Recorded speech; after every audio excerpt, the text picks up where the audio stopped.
Amizade, né? Representando a mocidade do Centro Espírita Eterna Amizade. Ele fez essa na abertura, né? E vai fazer também uma outra no final, que a gente espera que vocês todos cantem junto conosco, que é os parabéns. Já vou até adiantar aqui. Já estamos ao vivo, então, agora sim, boa noite a todos, né? Mais uma vez, para quem está nos acompanhando em casa também, quem vai assistir depois. É uma alegria para nós essa noite. Tantos irmãos aqui hoje de outras casas nos visitando, né? Tem aqui a Nelly Prado, nosso grande, eterno trabalhador da Eterna Amizade, o seu Toninho Meada, que também está aqui nos visitando essa noite, a dona Marineide. Gente, é um risco falar nome, se você esquecer de alguém, né? O César Antunes. Olha, são tantos hoje aqui conosco, tantas pessoas que passaram por aqui, contribuíram muito com a casa, né? E continuam, né? Então, a gente está assim, vou usar uma expressão da Nelly, nosso coração hoje está agasalhado. A Nelly usa muito essa frase, né? Então vamos fazer a nossa prece, para depois a gente passar para o Edgar, que vai fazer a palestra para a gente essa noite. Mestre Jesus, nesse momento em que nos colocamos diante de Ti em prece, suplicando para que o Senhor interceda por cada um de nós junto a Deus Pai Todo-Poderoso. O Senhor que nos conhece tão bem, Senhor. O Senhor que sabe todas as nossas dificuldades nesse momento. Sabe das dores, das dúvidas, das incertezas. O Senhor sabe por que nós viemos aqui essa noite. Além de comemorar, viemos buscar também. Muitos aqui, Senhor, está pedindo, talvez, para alguém que nem se encontra aqui nesse momento, que a Tua mão, a Tua infinita misericórdia e bondade se estenda sobre cada uma dessas pessoas que estão tendo o Seu nome lembrado aqui essa noite. Nós Te pedimos, Senhor, atenda os nossos pedidos nessa noite, visitando cada um desses irmãos necessitados, pessoas que clamam nesse instante numa cama, no hospital, pessoas que estão se sentindo sozinhas.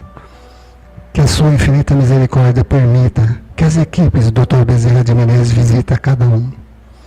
Nos abençoe, Senhor. Nós Te pedimos também a proteção e o amparo. Nós Te pedimos também, Senhor, a intuição para que o palestrante da noite console os nossos corações. Te suplicamos, Mestre, para que o Senhor esteja conosco, hoje e sempre, que assim seja. Agora sim, palestrante da noite, em comemoração aos 96 anos aqui do Centro Espírita Eterna Amizade, o nosso grande amigo de Bauru, amigo de todas as horas, está conosco, não só em palestra, mas em seminários, tantos trabalhos que ele já desenvolveu conosco aqui ao longo desses anos todos, e hoje ele está aqui para fazer a palestra. Edgar, seja muito bem-vindo. Uns aplausos para o Edgar.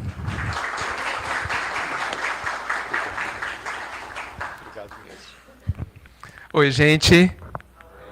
Todos bem? Que bom, nada melhor. Bem, é uma alegria estar aqui. O nome dessa casa sempre me impressionou, sempre me chamou a atenção. Talvez seja uma meta, né? Talvez seja o nosso futuro, construirmos amizades eternas, uns com os outros. Que expectativa de fraternidade, tão falada pelo Mestre, que essa expressão eterna amizade nos traz. É um convite permanente. O nome da casa já é digno de ser refletido. E esse nome na casa espírita, em uma casa espírita, que representa tanta coisa na vida da comunidade. A gente estava falando ali fora, talvez uma casa espírita e talvez outros templos religiosos também, porque não são as denominações que importam, mas a quantidade de amor presente nesses locais, entre essas pessoas, é isso que importa, acima de absolutamente tudo. Tanto é que Jesus disse para identificar os seus discípulos, o único critério era por muito se amarem. Talvez a gente possa dizer por muito serem fraternos, por muito serem amigos de verdade. Então, isso é que importa. E então, a casa espírita, ou qualquer organização onde o amor seja um objetivo e haja um esforço de ampliá-lo dentro dos nossos corações, muito possivelmente seja considerado pelo plano espiritual maior como um posto avançado do próprio plano espiritual, um local onde a maioria das coisas que acontecem a gente não visualiza, a gente não tem noção, e que muito mais do que os nossos pequenos olhos podem ver, está e sempre acontece aqui. Pelo próprio objetivo da casa, né? Pelo próprio objetivo dessas instituições, que não são só espíritas, mas que são cada vez mais cristãs, que é o que importa, no sentido exato do termo, segundo o que o Cristo nos pede. E por isso que todos que passaram por esta casa ao longo de 69 anos, 96 anos, estou com 69, não sei porquê. 96 anos, todos esses corações contribuíram, deixaram suas marcas aqui, foram tocados, foram influenciados, devem algo, no bom sentido, não como peso, mas possivelmente têm gratidão a essas casas, como a esta casa. E isso tudo nos mantém ligados. Eu sempre vejo a casa espírita, falando mais especificamente da casa espírita, mas de todo lugar onde haja amor, que é um ponto de luz na escuridão. Por que eu falo na escuridão? É uma escuridão no bom sentido. Porque a gente observa nos livros espíritas que eles olham para o planeta e veem nuvens de sombra, se referindo, nós sabemos, mais ao teor da maioria dos pensamentos, ou do pensamento da maioria das pessoas, só por esse motivo. Porque a Terra, como qualquer outra criação divina, é divina. E contém o bem dentro dela. Nós não... Gente, se este é um planeta de provas e expiações, e é belíssimo, se aqui é uma prisão, um hospital e um hospício, que lugares belíssimos.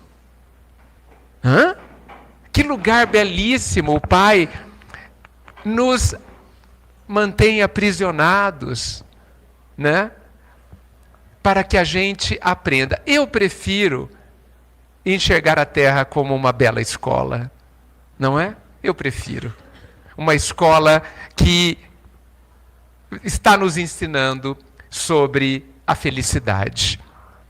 Mas hoje eu acho justo que, como uma forma da gente agradecer a todos que passaram aqui, como uma forma da gente agradecer ao Pai por ajudar a esta casa espírita a se manter aberta por quase 100 anos, sendo um lugar onde as pessoas podem buscar, mesmo que não frequentem, que sabem que tem pessoas ali dispostas ao acolhimento, enfim, a abraçar essa pessoa e tentar ajudá-la na caminhada naquele instante.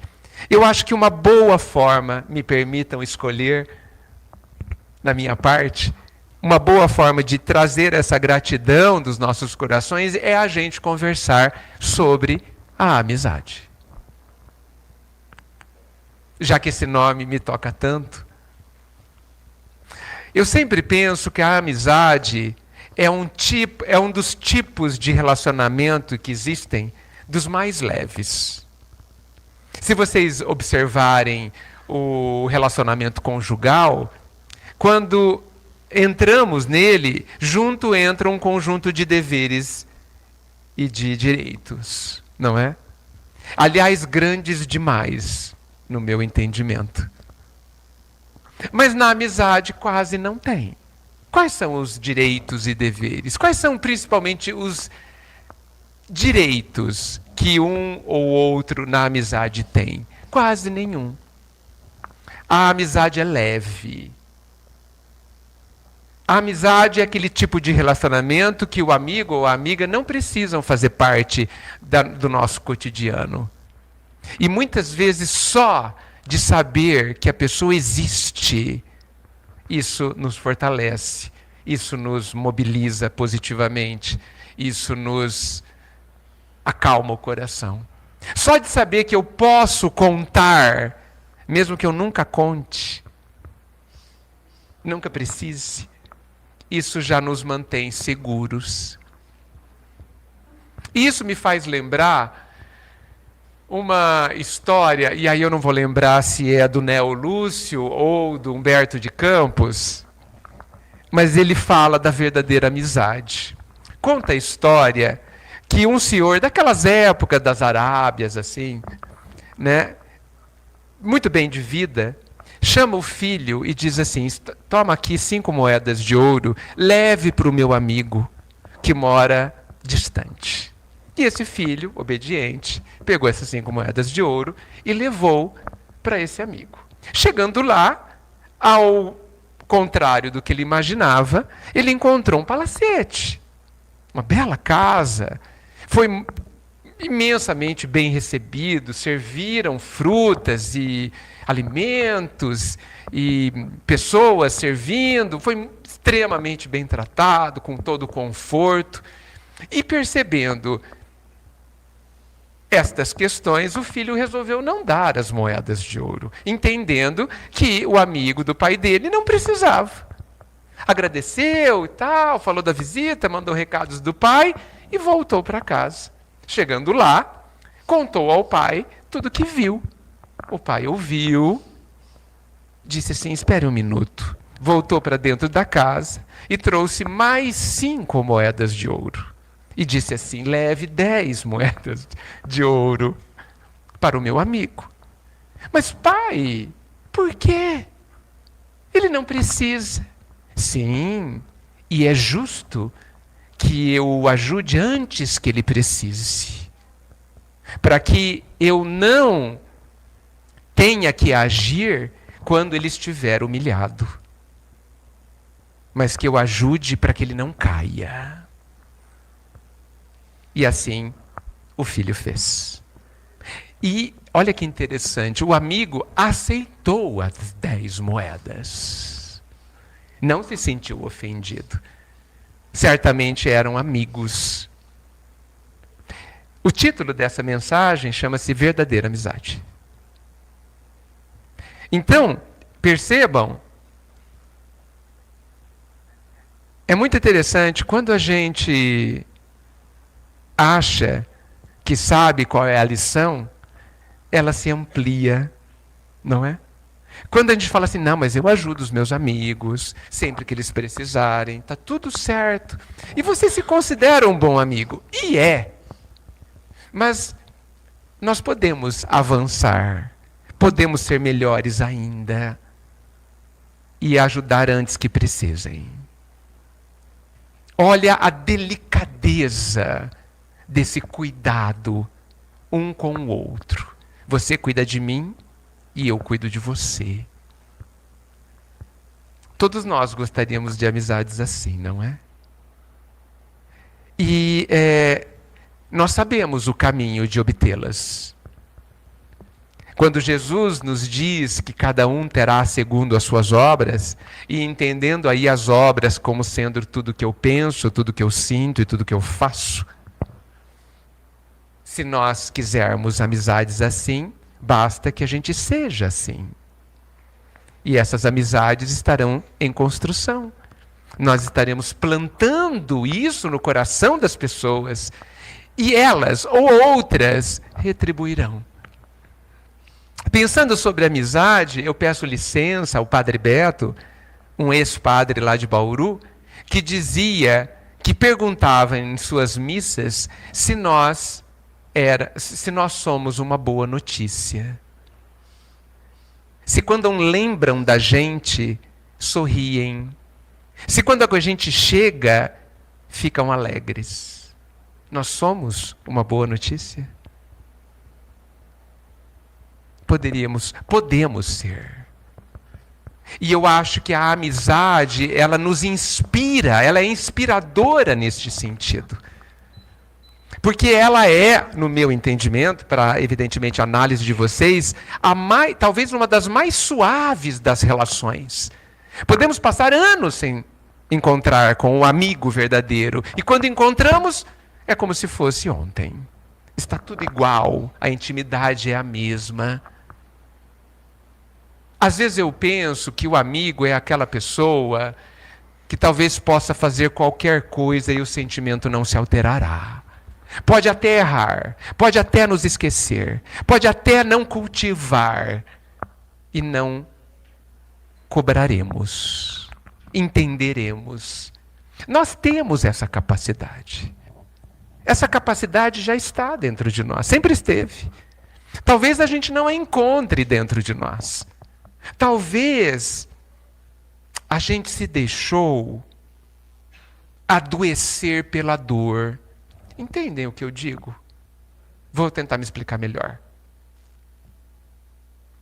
Depende da forma como a gente vive as nossas vivências, as nossas experiências desafiadoras, a gente adoece na alma. Nos fechamos, nos sentimos insensíveis. É como se o nosso sentimento se escondesse. E aí, qualquer relacionamento fica difícil, inclusive a da amizade. Mas eu suspeito que a amizade seja a que mais facilmente pode romper esse ciclo. Emmanuel nos diz que alma alguma resiste ao toque da gentileza com humildade. Ele diz, é da lei que alma alguma resista à gentileza com humildade. Eis aí a chave, o caminho que a gente pode trilhar nas nossas construções de amizade junto às pessoas que nos cercam. Mas tal pessoa é muito difícil. Sim, existem pessoas desafiadoras, mas que se a gente entendê-las como adoecidas, a gente rompe barreiras e começa a construir o que me parece o nosso destino, que é ter eternas amizades. Jesus, em algum momento, disse que nós um dia amaremos a todos. Parece bem distante, não é? Mas ele não erra. Meu Deus, eu não consigo nem amar direito quem está por perto, né? Eu vou amar todo mundo? Vamos. Ele faz assim, com requintes de delicadeza, como às vezes fala nas suas palestras o Rossandro, requintes, com detalhes sutis, como esse da história do Senhor das 10 moedas. É de uma delicadeza, né? Estou te presenteando para que você não precise cair. O texto, inclusive, explora a questão de que há um certo orgulho em ajudar quem caiu. E a grande amizade de não deixar cair. É um amor mais avançado. Os dois são amores, mas o segundo é mais avançado. Eu insisto, e às vezes eu estou vendo alguns olhares que me estão me deixando curiosos, mas eu insisto em dizer que essa capacidade já está dentro de todos nós. Eu percebi alguns olhares de dúvida sobre isso. Mas acredito profundamente e sei convictamente que é assim que o Pai nos enxerga, é assim que o Pai nos vê, e é desta forma que Ele nos trata. Não podemos esquecer as últimas palavras do Cristo. Eles não sabem o que fazem. Quem é que não sabe o que faz? As crianças, normalmente. Não é? Não tem noção. Tentam descer escadas de 10 degraus com 2 anos de idade. Não tem noção. Tá certo? Não sabe o que fazem. Né? Querem atravessar a rua assim. Não sabe o que fazem. Nós não somos assim? Será que a gente não pode atenuar os auto-julgamentos que a gente faz conosco e obrigatoriamente faz com todos, com os outros, diante do que a gente faz, que no final das contas, no olhar da perspectiva da vida eterna e do Pai, são só criancices? Não é só isso que a gente está fazendo, gente? Eu não estou minimizando a importância do que a gente faz. E não estou tentando também minimizar a responsabilidade que temos ao fazermos o que fazemos. Mas nós trazemos uma carga, a carga do pecado, ainda dentro de nós. E essa carga nos maltrata. Desnecessariamente quase. Nós não precisamos dela. É também uma carga que muitas vezes nos satisfaz. Sabe? Existe um certo gosto nesse drama todo com que a gente olha a nossa vida e as nossas ações. Existe um drama. Existe um romanceamento aí, ao contrário de uma leveza e de uma objetividade, por que não? Poxa, se o Pai me olha com essa leveza, mas com essa responsabilidade, nos tratando como adultos, sem chantagens,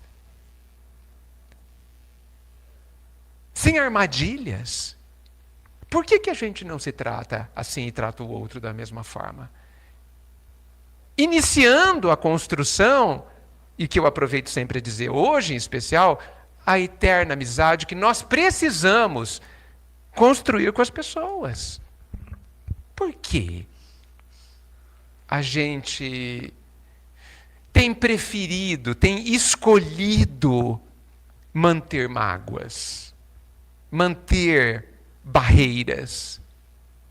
No final das contas, o outro é só uma pessoa que não sabe o que faz, que não tem noção do que está fazendo, como eu, inclusive, que penso que sei o que faço. Porque esse é o grande problema. A gente pensa que está certo. E prova ainda, quer provar ainda, sendo que isso é absolutamente desnecessário. Porque, de fato, não muda substancialmente a nossa vida. E, no final das contas, nos mantém afastado do outro. Então, quando eu falei que a gente adoece com as nossas dores, é porque parte dessas dores são dores doentes. Vou tentar me explicar o que é isso de novo. Existem dores sadias. São aquelas dores que a vida nos dá.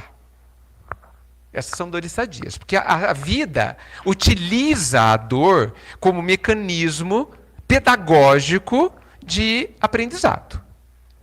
Então ela sabe o que ela faz. Ela dá na medida, mesmo que a gente não concorde, ela dá na medida que a gente aguenta, do que é útil. Ela não passa da conta a ponto de nos desestruturar. Ela dá na hora certa. E ela prepara todo o contexto para que a gente tenha êxito na vivência dessas dores. Essas são as dores sadias. As dores doentes, nós que nos colocamos. São a mágoa. A mágoa é uma dor doente. A raiva. A raiva, não a raiva espontânea, a raiva alimentada. Este tipo, quer ver outra que talvez uma das piores dores doentes é a amargura. Essa, eu considero talvez uma das piores. A dor da amargura, aquela que vai amargando a vida. É muito interessante essa dor doente, porque as crianças não têm. Nenhuma criança que eu conheço, a não sei vocês, tem amargura. Elas podem ser tristes, mas não amargas. A dor doente da amargura só os adultos têm. Às vezes, quanto mais adulto, quanto mais o físico envelhece, não porque envelhece, a amargura cresce. A amargura cria uma camada dentro da gente, assim, na base, que contamina tudo que a gente faz, todos os nossos sentimentos, todos os nossos pensamentos. Essa é uma doença que eu considero grave. E que a gente não dá bola. Tá certo? Essas são dores doentes. Essas são criações nossas, não são criações pedagógicas. Elas também acabam sendo instrutivas, como toda dor. Um dia a gente se cansa delas, não aguenta mais. Eu torço para que, vocês já me conhecem, que a gente não aguente mais logo. É por isso que eu adoro o fundo do poço. Tá certo? Que a gente chegue logo no fundo do poço. Sabe aquela hora que você fala, não aguento mais? É ótimo, é essa hora que o pai chega e fala assim, vem comigo. Isso é exatamente o que você precisa. Estava esperando você chegar no fundo do poço. Né? Ou como diz o Rossano, estava esperando você ir para o deserto, porque no deserto não tem nada, só você vai ter que se encontrar. Né? Então, elas acabam sendo úteis, mas são caminhos que a gente poderia evitar. Porque são interpretações que a gente faz das nossas vivências, interpretações imaturas. Porque muitas vezes nos recusamos a crescer. Existe um texto não espírita, mas genial, que diz que nós temos medo da luz. Porque de sombra a gente entende. É que nem pensar que de inferno a gente entende, de céu a gente não sabe do que se trata, porque nunca estivemos lá. Então talvez nós temamos o céu, numa linguagem figurada. Talvez nós tenhamos medo da luz, tenhamos medo de dar os passos na direção de um amor, numa ideia às vezes fantasiosa de que a infância seja uma boa época de se viver. De que a infância, que significa irresponsabilidade e inconsciência, seja uma época feliz. Será? Eu não sei se as crianças são felizes, eu sei que elas são despreocupadas, são leves, são sonhadoras, são espontâneas, mas eu não sei se é isso que é felicidade. Acho que não é. O Evangelho sugere que a felicidade é a paz na consciência. Os animais não são felizes. Porque eles não escolhem. Eles são completamente guiados, é o que dizem a ciência, guiados pelo instinto. Então eles não erram. Talvez eles estejam em plena paz, mas é uma outra paz diferente. Imaginem a paz de quem fez as escolhas corretas, se autodominou, venceu as suas paixões. Olha que tipo de satisfação, de autoadmiração que essa pessoa vai sentir. Nós estamos falando de outra coisa em relação aos seres inconscientes, aonde a gente pode colocar em outro grau as próprias crianças. Então, muitos de nós gostaríamos de voltar à infância. A gente fala assim que na infância não tem boleto para pagar, né? Mas eu não sei, de fato, se aquilo é felicidade. Porque é dependência total, certo? Dependência de 100%. E existem alguns medos nas infâncias. Medo de ser abandonado, por exemplo, talvez seja um medo natural das crianças, certo? Experimenta não chegar 5 minutos atrasado na escola para pegar as crianças. Se todas elas vão estar realmente bem. Então, o pai nos acena com outro tipo de felicidade. Com uma felicidade onde você está seguro. Isso é uma coisa que a gente não sabe o que é. Imaginem, gente. A gente um dia, e isso vai acontecer, a gente viver sem insegurança? Imaginem, você viver sem medo de nada. Bom, isso nos aguarda. Isso nos espera. Esse é o nosso destino. E para isso, nós temos hoje brilhantes oportunidades. Oportunidades de olhar o outro de uma outra forma. O outro não é o nosso problema. Não é. Eu vou pedir para vocês me acompanharem em 2 histórias. Imagine a seguinte cena. Uma pessoa, amanhã cedo, vai ter um compromisso extremamente importante. De manhã, às 8 da manhã, 8h30. Ele vai, ou ela, vai ser o primeiro dia no emprego, ou vai assumir um cargo, como eu disse, ou vai fazer um importante exame, ou vai fazer uma cirurgia, ou vai fazer uma viagem ultra planejada e ultra desejada. Um compromisso importante. Então a pessoa vai deitar, tudo planejado, coloca o despertador, por algumas horas antes, 2 horas, 1h30, não importa. E quando o despertador toca, ele pega o despertador e joga na parede. De raiva. Porque o despertador despertou. Corta. Vamos para outra cena. Imagine que você pegou o seu carro, tudo bonitinho, o carro ótimo, e vai fazer uma viagem, vai para São Paulo, vai para qualquer lugar. No meio da viagem, ali, acende uma luz do painel. Aquelas luzes amarelas ou vermelhas. Sabe? Que dizem, pare e veja o que está acontecendo. E aí, digamos que você entenda um pouquinho de mecânica ou de elétrica, tal, você para o carro no estacionamento, vai lá e desliga a luz do painel. E continua a viagem. Tá certo isso? Muito bem. É o que a gente tem feito nas nossas vidas. A dor é a luz do painel. A dor é o despertador. Aliás, na língua portuguesa, o final da palavra despertador tem dor. Não deve ser por acaso.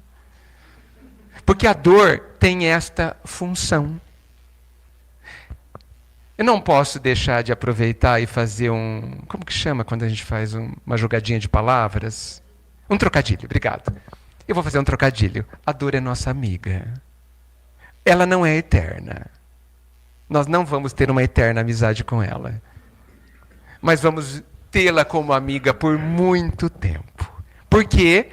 Porque ela, e aí vocês vão me matar, ela é boa. Desculpa. Ela é uma boa companheira. Sim. Ela nos faz abrir os olhos. Imagine que a gente, enquanto espírito, está numa longa viagem. Enquanto ser, não como espírito, como ser. E a gente chegou numa fase, que é a nossa, onde a gente tem que abrir os olhos. Acordar. Porque a gente está dormindo há muito tempo. Numa inconsciência, dormir é estar inconsciente, numa enorme, profunda inconsciência. Mas agora chegou a hora de despertar. Mas a gente não quer, sabe, aquele friozinho de noite, de manhã, assim, o sono está tão gostoso. Você quer continuar dormindo. Por quê? Porque no dia tem tarefas, tem obrigações, tem questões a resolver, tem desafios e metas. Né? Vamos continuar dormindo. Vou continuar inconsciente. Estou tão habituado. E vem o despertador. O despertador é a dor. O despertador é ruim, gente? Veja, ele está tocando porque você tem um compromisso extremamente importante para você. Não é para alguém. Você está fazendo uma viagem e aconteceu um problema que pode impedir de você chegar no seu destino. E a luz se acende. A dor, ela só tem uma função: dizer que algo não está bem. É só isso. Acordar para uma realidade que você não está vendo, que você não está atento, É só isso. E a gente briga com ela. A gente vai lá e apaga a luz. Pega ela e joga na parede. E cria dores doentes. Ela é nossa amiga, gente. E uma vida melhor, uma vida mais leve, uma vida de menos sofrimento, e aí eu estou diferenciando dor e sofrimento, de menos sofrimento, se tornará possível se você olhar a dor como uma aliada na construção da sua paz. Essa minúscula e fundamental alteração dentro de nós altera tudo. Nós que procuramos grandes soluções para os nossos dramas, grandes respostas e grandes remédios, nós já o temos. Poderia dizer, podemos colocar de muitas outras formas, mas talvez comece aí, dessa mudança de visão.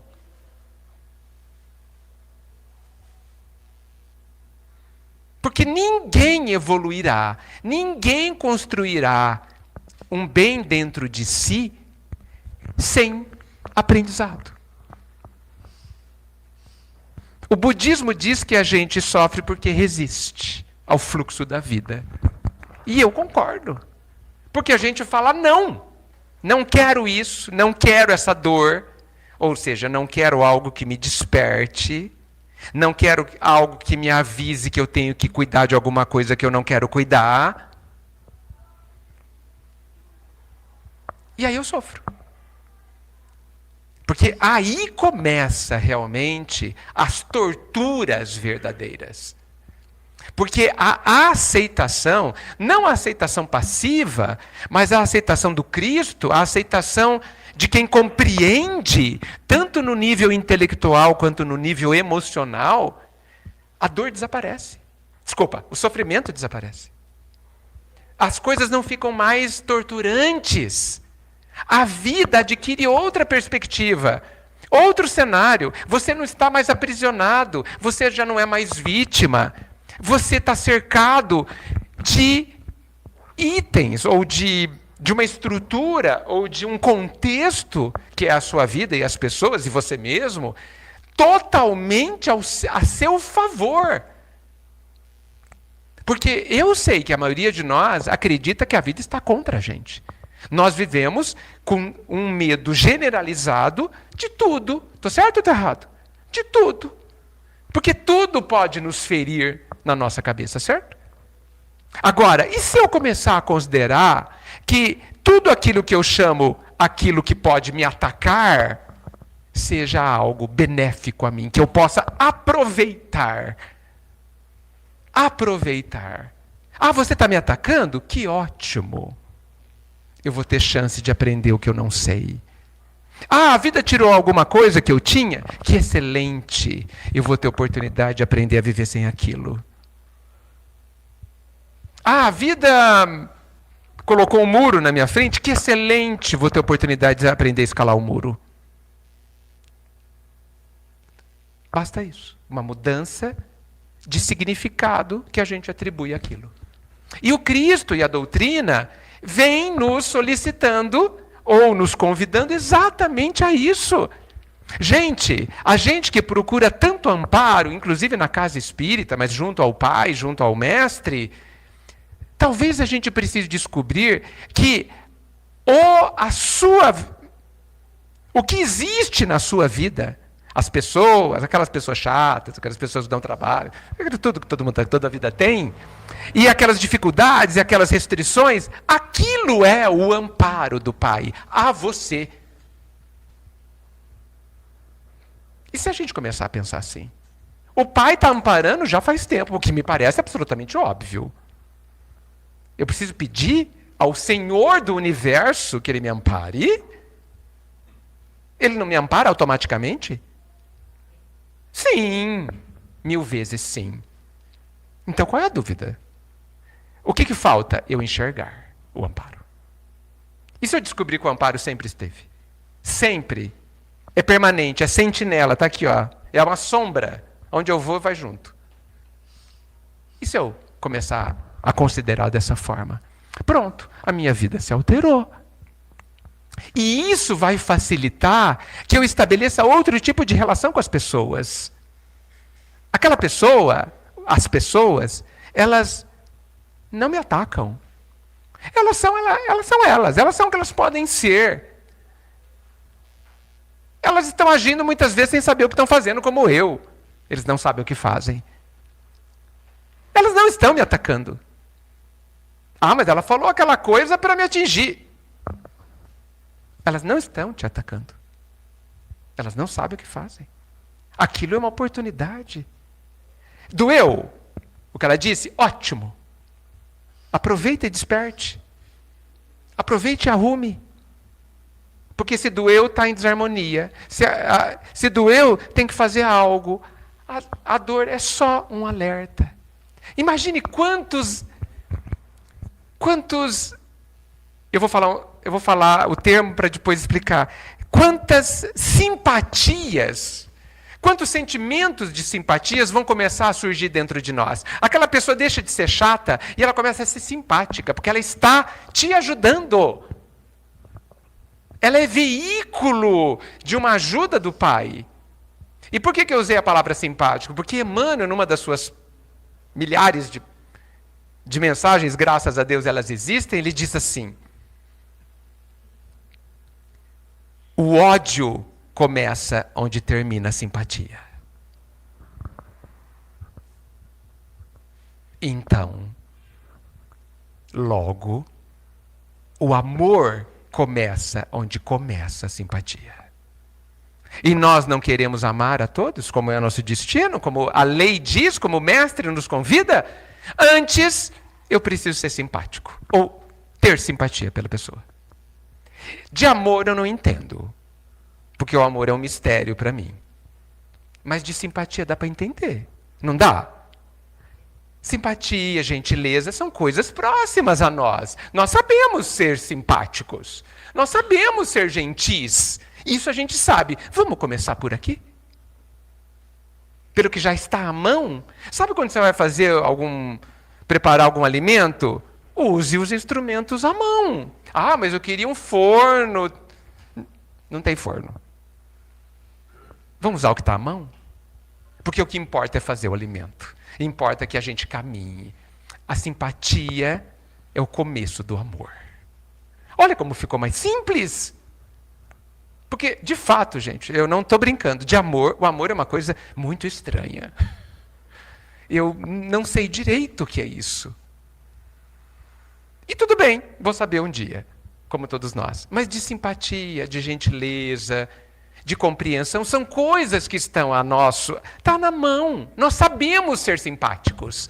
Tanto que alguns nós somos. Não somos? Só sabemos ser gentis. Muitos nós somos. A ideia é que a gente quebre algumas barreiras que estão na nossa mente e que existem em nossos sentimentos, e a gente quebre essas barreiras, olhando para a pessoa não como um inimigo, não como alguém que vai me atacar, mas como um amigo potencial, que eu vou conquistar. Eu tenho uma amiga, já desencarnada, que ela adorava as pessoas antipáticas. Ela é impressionante. Porque, é antipática? Vou lá. Fala, sério? Vou. Eu vou descobrir aonde ela é legal.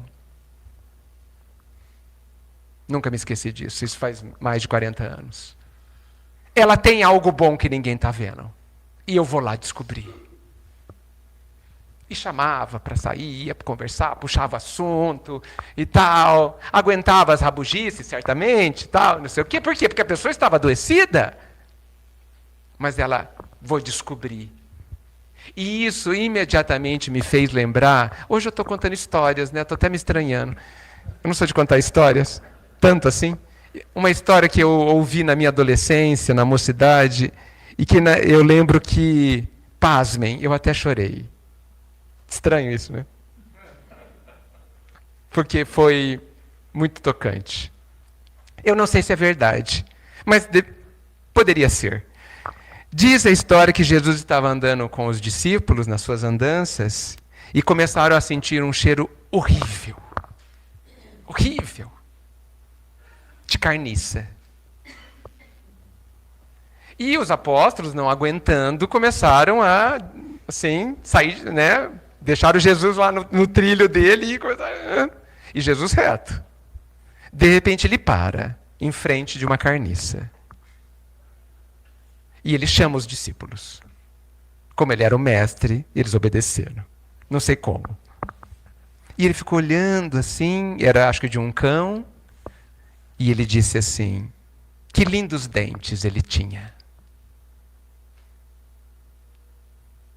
Essa é a pessoa antipática. Essa é a chata. Essa é a reclamona. Essa é a que só fala de doença. Ela tem lindos dentes, representando simbolicamente que ela tem algo de bom. Aliás, deve ter muita coisa de boa, afinal de contas, ela é filha de Deus.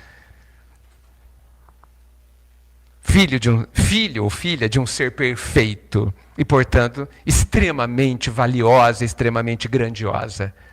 Mas está escondido. Com a nossa simpatia, com a nossa humildade e com a chave da gentileza, como tão bem diz Emmanuel, a gente pode descobrir, revelar, ensinar de novo essa pessoa a deixar exposta ao mundo a sua grandeza. Você pode ser amigo dessa pessoa antes dela ser amiga sua. Se a gente souber enxergar as pessoas, vendo além do que elas insistem em nos mostrar, nós vamos descobrir grandes amigos ao nosso redor. Grandes tesouros que o Pai desde sempre colocou na nossa vida. E a gente se considerando pobre, cercado de tesouros. Escolhas nossas, de quem não sabe o que faz. Apenas isso. Não de pessoas malvadas, perversas, como muitas vezes a gente se autodenomina, como muitas vezes a gente se rotula e se julga, mas com apenas crianças que fazem criancices. Crianças que não sabem o que fazem. Apenas isso.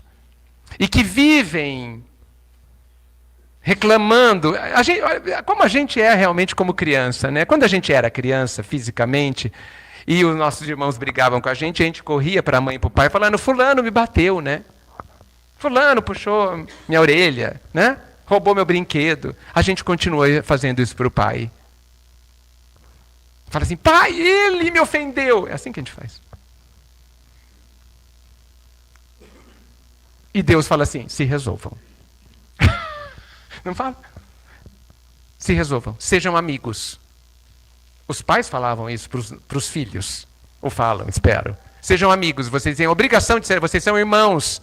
O pai ainda fala isso para nós, no seu silêncio. O que falta para a gente enxergar? Por que alguém poderia me dizer por que é tão difícil? Ou por que seria tão difícil? Alguém sabe?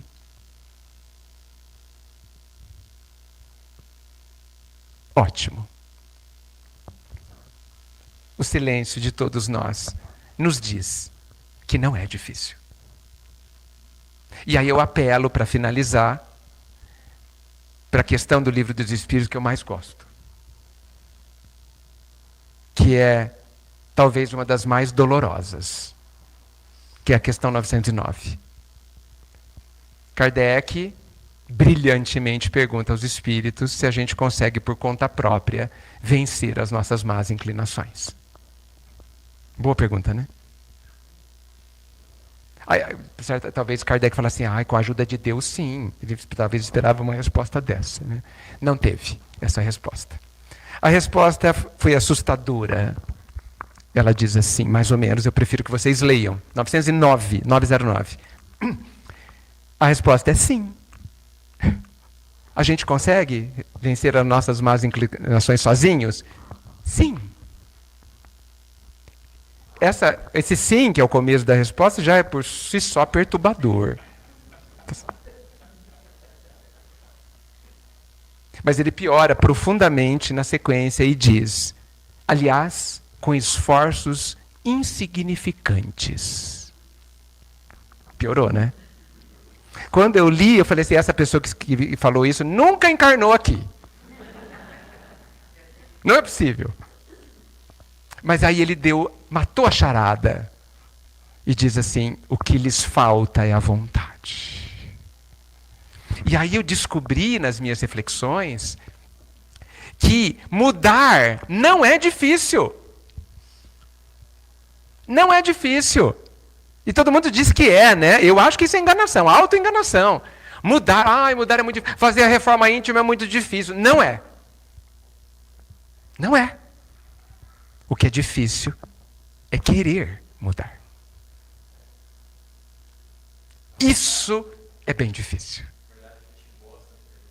Gosta. É assim. Afasta de mim isso, pelo amor de Deus. Mas não larga. Porque se a gente largasse, por exemplo, os ansiosos, que é uma coisa simples. Os ansiosos adoram ser ansiosos. Porque senão não seriam. E falam assim, mas eu não sei como fazer. Sabe. Mas não querem. Eu não estou fazendo julgamento. Eu também tenho coisa que eu não quero mudar, óbvio. Então, sejamos... enxerguemos a realidade sem medo. Ou quero dizer, sejamos honestos com a gente. O esforço, quando a gente quer...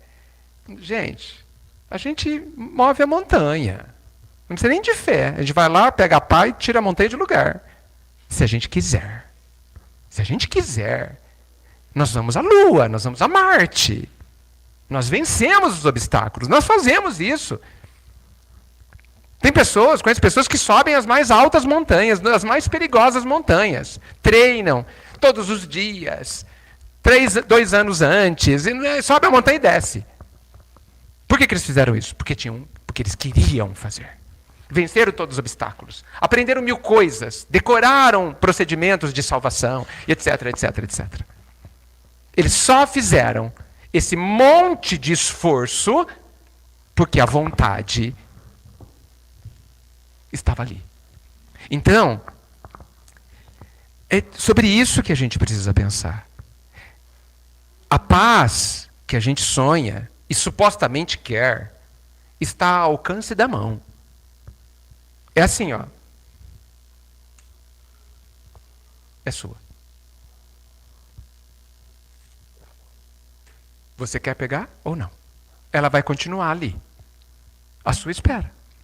Na sua decisão. Por isso que eu gosto do fundo do poço. Nessa hora a gente tem vontade de tudo que a gente precisa. É verdade? Então, gente, essa é a mensagem que eu gostaria. Eu acho que a gente poderia agradecer a esta casa sendo mais amigos. Consigo mesmo, em primeiríssimo lugar, e olhando para o outro de uma outra forma, com simpatia, com gentileza. Façam que nem minha amiga, ela se chama Itália. Adorem as pessoas chatas. Talvez a gente vai demorar para chegar lá, mas pelo menos olhem para as pessoas chatas com simpatia. Já vai ser um grande avanço. Nós podemos. Está ao alcance da mão a paz que a gente procura todos os dias, muitas vezes aqui.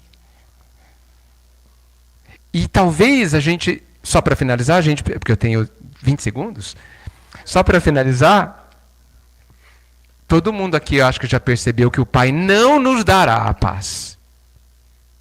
Certo? Ele não vai nos dar o paraíso. O reino dos céus não virá por ordem dele. Dentro de nós. Somos nós que percorrendo o caminho que é o Cristo, eu sou o caminho, percorrendo esse caminho, que é um conjunto de formas de viver, é que nós, no caminho, construiremos a nossa maior felicidade, que a gente nem sabe o que é ainda. Está permanentemente ao alcance da nossa mão. Que a gente se decida logo a sermos adultos, responsáveis. Erramos, levante. Simples assim. Porque é simples mesmo. E vamos em frente, acreditando que o Pai nos acompanha permanentemente como uma sombra, mas na verdade é como uma luz, não é? E que nós somos capazes de trilhar esse caminho em qualquer momento. Sejamos amigos cada vez mais. E honremos esta casa, que nos ensina, no seu nome, a construirmos as nossas eternas amizades. Muito obrigado por estar aqui com vocês hoje.